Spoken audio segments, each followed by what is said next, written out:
Okay, so we've covered the design effects and everything. Now, what happens in surveys very often is that we ask people questions and then they answer. And as a result, there are all sorts of errors that can crop into this. We might not ask the right people and so on. And so far, we've just been talking about biases and imprecision caused by just sampling variability because we chose this sample instead of that sample, and so on. So just chance. But there are other sources of error, and I want to cover 4 of them. One is called the selection bias. The other is the non-response bias, recall bias, and the last one is lying. Unfortunately, people lie, so we need to say something about that. So, okay, selection bias. Now, the classic example of selection bias is what happened, and it's happened repeatedly, but I've just chosen this one from 1936 because it made such a big difference, and also because it's topical right now, because what they did in 1936, the Literary Digest predicted the outcome of the presidential election of 1936, and they had Landon with 1.3 million to beat Roosevelt, who they predicted would only get 972,000 votes. And of course, we know that they were wrong.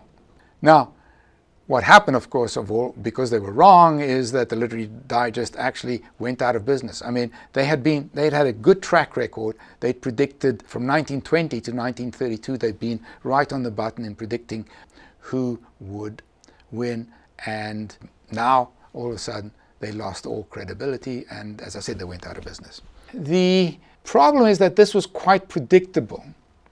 You see, this was the Depression. Don't forget, this was the Depression, and who could afford to maybe pay for the stamp to return the card? You had to be rich. You had to be Republican. And that's part of the problem. But the information was there because they asked each person who responded, they said, how did you vote in the previous election? And the greater majority who responded had voted for Hoover in the previous election. So this tells you what the flavor is of the sampling, that it wasn't a random sample. And this is exactly the problem we had with Ray Pearl when he looked at autopsy results. Who gets autopsied? Don't say dead people. It's not everybody who dies has an equal chance of being autopsied. So the same idea here. So that's the selection bias. The non-response bias is also a very important bias. For example, if you send out a survey, who responds to you? This is sometimes called the high school reunion effect. Who shows up at a high school reunion? Typically, it's the people who have been successful in life, and they want to show off to their high school friends. Here's another example of this. There was a survey done by Nancy Gatrell, and what she wanted to find out was how many psychiatrists sexually abuse their patients.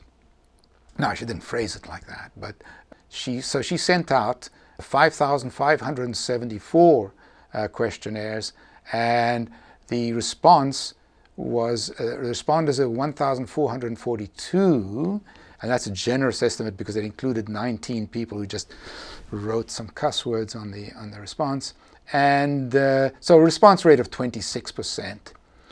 Now, of these 26% who responded, 7.1% of the males who responded said that they had had sexual relations with their patients, and 3.1% of the female psychiatrists who responded said that they had had sexual relationships with their patients.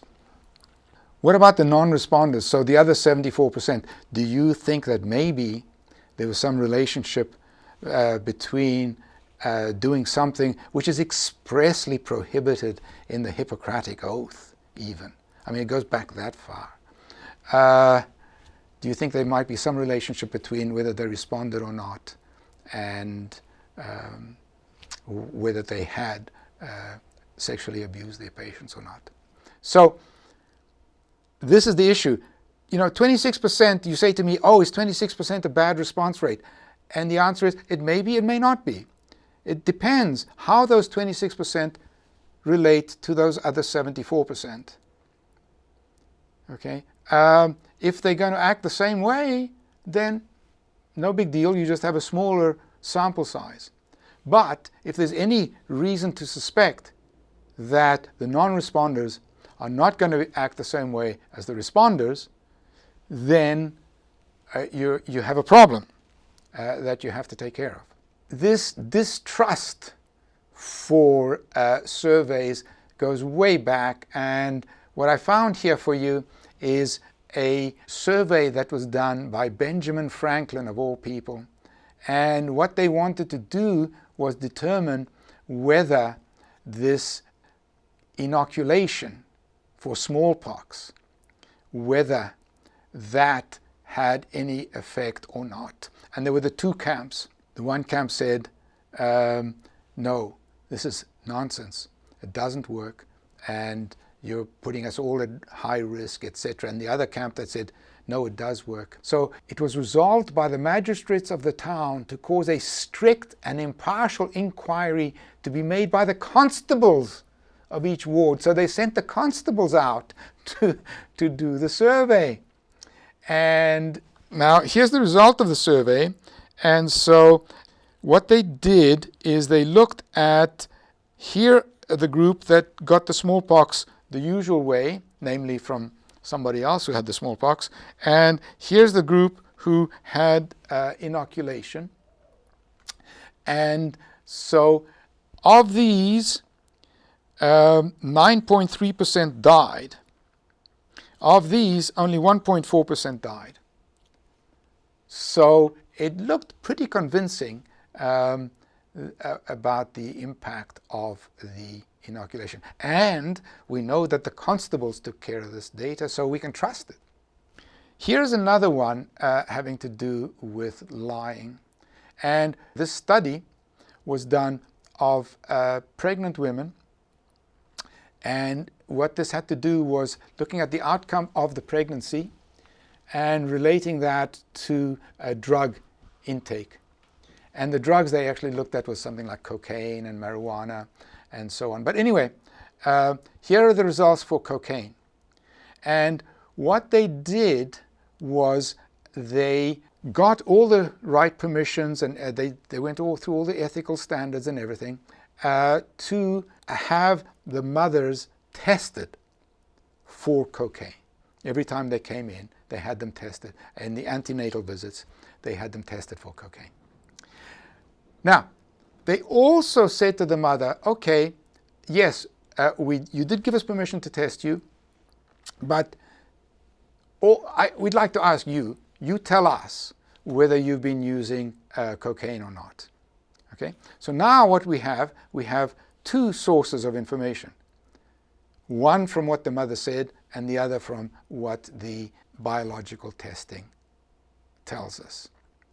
Then what they did is they classified the mother into one of three groups.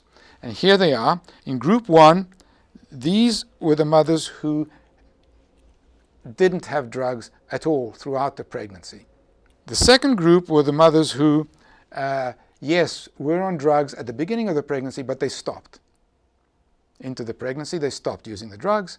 And then the last is, the other group is the group of mothers who just kept on using the drugs throughout the pregnancy.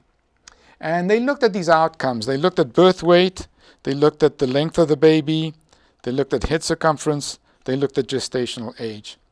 And in every single one of these, what I've drawn here is the outcome from the biological testing.